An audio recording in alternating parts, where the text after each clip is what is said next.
The World Health Organization in a recent study has found a direct link between diesel fumes and lung cancer. The decision, the first to elevate diesel to the known carcinogen level, may also eventually affect some American workers who are heavily exposed to diesel exhaust. My guest is Rick Kuykendall III with Kuykendall & Associates in Fairhope, Alabama, and he is strategic counsel with Farrell and Patel. Rick is going to talk about what the studies have shown and what may come of it. Rick? Well, Scott, first, it's hard to overstate the significance of this study. June 14th, the World Health Organization was the first organization, the scientific and medical community, to recognize that there was a direct link between the inhalation of diesel exhaust and fumes and cancer, particularly certain types of lung cancers and bladder cancers. This is a major import on the occupational health of workers, not just in the United States where diesel machinery is used extensively, but worldwide. Well, you know, Scott, over the years, it's been my privilege to have represented a number of working men and women who worked in underground coal mining, for example. And unfortunately, this study reveals that a number of the cancers, particularly, as I said, lung cancers and bladder cancers, may have been caused by these coal miners' inhalation of diesel fumes. Coal miners in particular are susceptible to this disorder, to this exposure because of what they do for a living and what they do to provide coal and energy to the folks of the United States. And as I say, this is something that impacts coal mining and other mining industries all over the world. Also, and perhaps more as significant, will be exposure of railroad workers who work in roundhouses or in or around diesel locomotives. These machines produce an awful lot of diesel exhaust, and workers are regularly exposed in closed environments. Not just people who work on the engines, but people who actually work in or around places where diesel fumes are consumed. Now, there are also many, many other places that you wouldn't think of. And they're not counterintuitive, but once you begin to think about how extensive diesel is used and start to think of the various ways workers are exposed, you begin to think of things as simple as forklifts in warehouses. But I would say, based on the study, that underground coal miners will be disproportionately impacted by diesel fumes, and these studies will be very probative on the question of what's been causing their illnesses for so long. Well, let's talk about coal mining for a moment.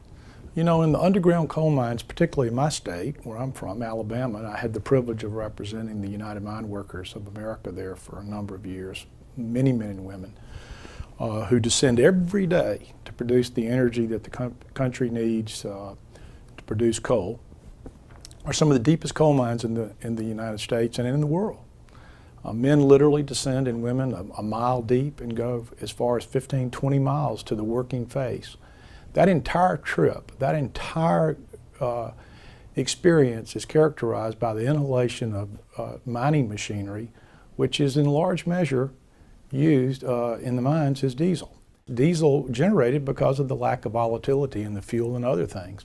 So you'll see a predominance of manufacturers of mining machinery that would potentially have liability and exposure over and above the workman's compensation claims that people might have with their employer for third-party liability for having not warned, for a variety of potential torts that might arise out of workplace exposure.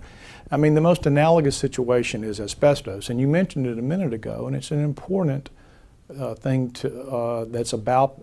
that's mentioned and underscored by this study. This study literally finds that the inhalation of diesel exhaust is as dangerous as the inhalation of asbestos. It is now classified as a known carcinogen. And that is a very, very scary thought to folks that have worked all their lives in or around coal mines, in underground coal mines, railroads, forklifts, and other places where diesel exhausts are consumed. You know, the original study was done by Dr. Silverman, who looked at 50 years of exposure to diesel fumes by underground miners. She studied about 12,000 miners. that showed that in non-smoking populations that were heavily exposed to diesel fumes, folks had a 7 times normal risk of lung cancer than non-smokers.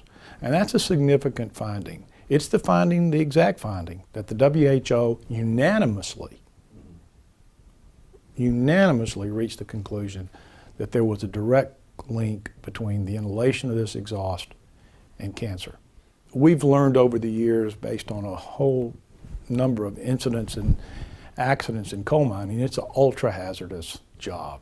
I don't think people have a deep appreciation as they drive their automobiles, or they heat their homes, or they run their electric lights, just how dependent U.S. industry is on coal burning as a method of energy production.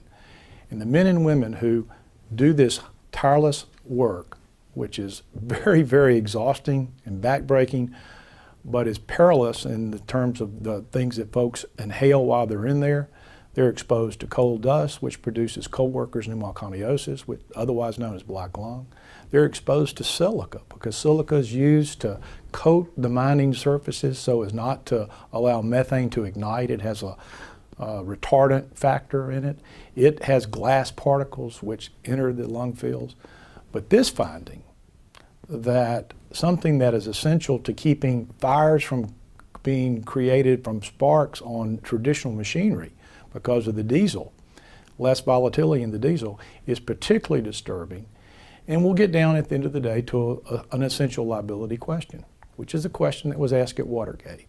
What did this industry know? And by that I mean not just the manufacturers of the machines, but also the coal mining producers in the industry. What did they know, and when did they know it? Well, you know, there are going to be a lot of folks in the general population which have cancer. There are going to be an awful lot of people, unfortunately, in the United States who've been exposed to a whole number of things that could cause cancer.